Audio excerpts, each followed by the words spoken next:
कृष्ण और अर्जुन संवाद। सबसे बड़ा दानी कौन?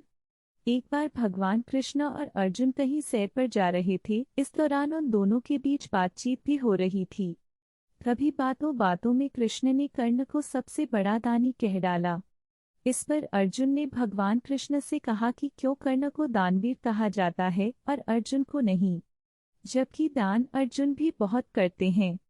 यह सुनकर भगवान कृष्ण को अर्जुन में उसके अपने दान का अहंकार महसूस होता दिखा।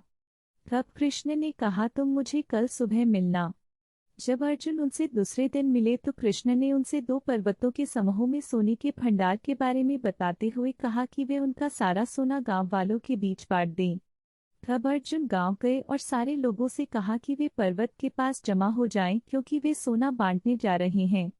यह सुन गांव वालों ने अर्जुन की जय जयकार करनी शुरू कर दी और अर्जुन छाती चौड़ी कर पर्वत की तरफ चल दिए। 2 दिन और 2 रातों तक अर्जुन ने लगातार सोने के भंडार को खोदा और सोना गांव वालों में बांटा। इसी बीच बहुत से गांव वाले फिर से कतार में खड़े होकर अपनी बारी आने का इंतजार करने लगे। अर्जुन अब तक थक चुके थे। उन्होंने कृष्ण से कहा कि अब वे थोड़ा आराम करना चाहते हैं और इसके बिना वे अब खुदाई नहीं कर सकेंगे। तब कृष्ण ने कर्ण को बुलावा भेजा और जब कर्ण वहां पहुंचे तो कर्ण से कहा कि कर्ण, आप इन सोने के भंडार को इन गांव वालों के बीच में बांट दें।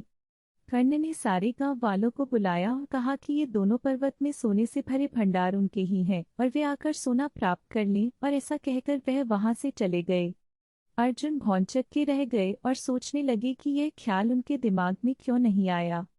तब कृष्ण मुस्कुराए और अर्जुन से बोले कि तुम्हें सोने से मोह हो गया था।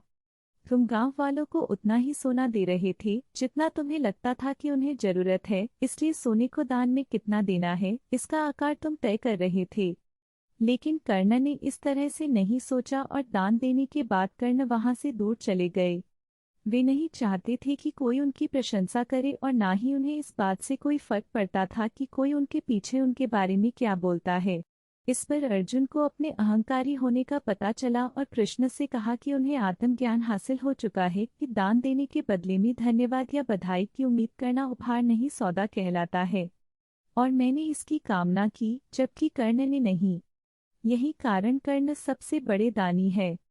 हम अक्सर जब भी किसी व्यक्ति को कुछ दान देकर हम अपनी प्रशंसा की आशा रखते हैं तो हमारा सारा दान एक सौदा होता है जिसका कोई मोल नहीं।